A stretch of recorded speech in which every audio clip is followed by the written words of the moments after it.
Welcome to Jewish Online Magazine, Chief Rabbi. Lovely to be with you. Thank you. It's been a very successful launch of the Koren Yom Kippur Machzor, hasn't it? Yeah. I'm very touched by the interest people have shown, the enthusiasm they have. And it's the first major English Machzor in over 100 years in England. It's a major production, and I think people have been waiting for it for a long time. And it's going to offer so many people inspiration for that long Yom Kippur day, isn't it? Well, there's a lot to read. I think the translations really have great power. We've tried to put in a lot of commentary and a long introduction for anyone who needs something to read during the long periods where their concentration is lapsing. I think we've tried to do the very best we can, and I think it will strike a chord with many people. And it was great to see that the English translation is on the right-hand side now, and the typeface and the typeface font was very, very beautiful to read. Yeah. That's the pleasure of working with Koren. Their typography is second to none. I've loved it ever since I first saw it, so it's a great privilege to be working with them now. I think it's a thing of beauty, and I think it's something that will speak to a lot of different people. And it's very, very, very a proud moment for the British and Commonwealth communities, isn't it? Well, I think we are showing that we can do the best in the world. Okay, thank you very much. Thank you. Dayan, Binstock, thank you for joining Jewish Online Magazine. Thank you. The Yom Kippur Machzor is going to be fantastic for the British Jewish community this year, isn't it? We're very excited that we have an opportunity to present a Machzor that we hope will enable those coming to the synagogue to appreciate the prayers, to gain more insight from the meaning and structure of what is otherwise a very long day. And the Machzor presents the prayers, I hope, with a translation and commentary that many people will be able to feel that they can understand and relate to the prayers much more effectively. And what do you think is going to be setting this Machzor apart from all the others that are available?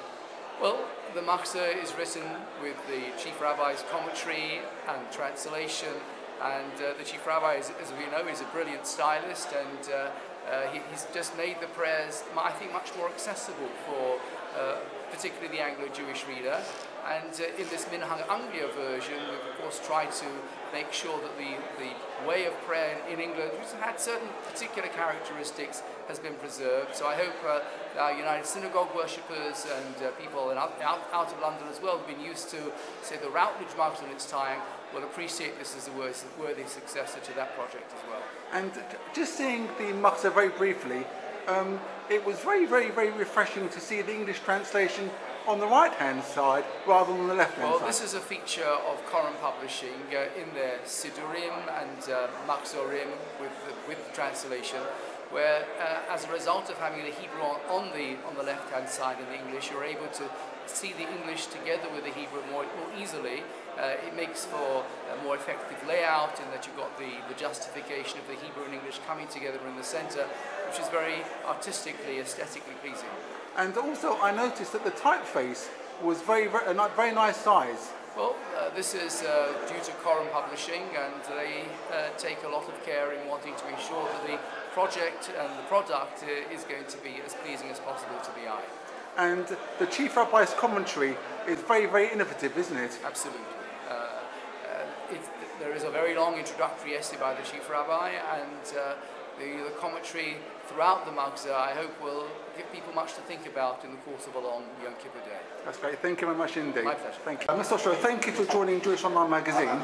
It's a very proud moment for your family, the launch of the Ostro edition of the Koren Yom Kippur Machzor.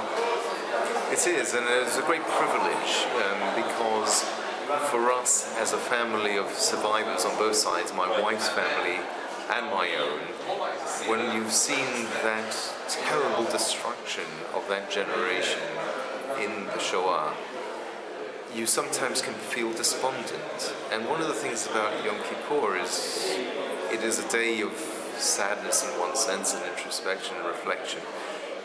But it's also a day of great hope and renewal, and in the story of my own existence and my children and my wife and all of our extended family, we do feel a tremendous pride that despite the terrible losses that we have suffered as a people, we've managed to rebuild.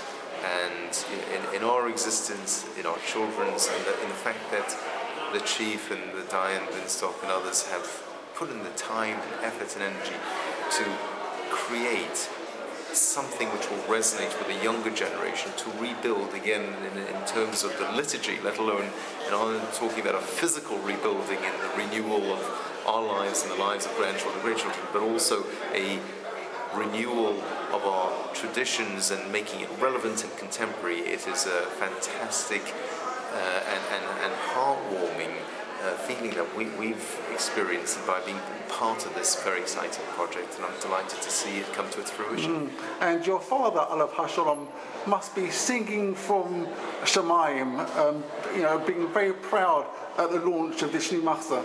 Please God, it should be an aliyah for his neshama. I mean, it was so important to him that we don't lose our tradition, and that it took him decades, and I tried my hardest to get him to put down in words, in writing, in a coherent sense, not just the odd snippet here or there, but really tell us the story of what was lost.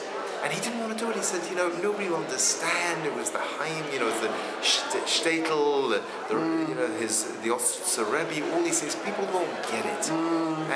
But finally, thank God, he accepted when I pressured him, saying, yes, but your grandchildren want to understand the story, that he finally accepted to put it down. And it was because it is very hard to take things from a different time, a different era, and transmit them to today. Much as with this Machzor, we're taking concepts and prayers from millennia ago and bringing them into a contemporary understanding for people who live in a very different world.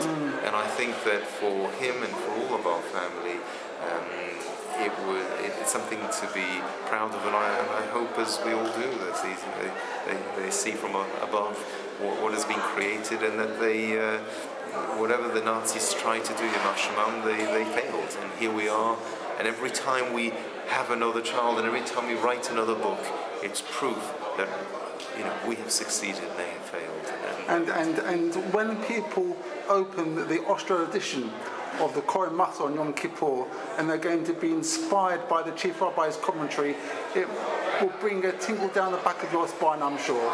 It certainly will, and it must be, for all of our family, just this idea that those incredibly important traditions, those beautiful prayers, should be put in a context so that they resonate with people today, as it did with me when I read the Rosh Hashanah Machzor commentaries, and I came out of shul saying, wow, I just was so taken with it.